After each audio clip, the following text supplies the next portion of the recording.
And sometimes there is so much skills and talent that God have in you, which you blighted because you want to do what you want to do.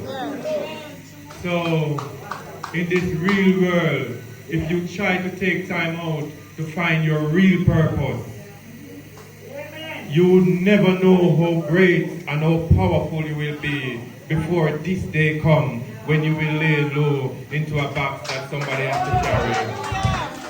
Life as a journey. Life is a circle. And if you're not making a proper circle, you will be like the desert or the sandy soil that have no greenery. When you make this circle, make sure when you make this circle there is a life patch into your circle. That means life continues. That life has a journey to fulfill.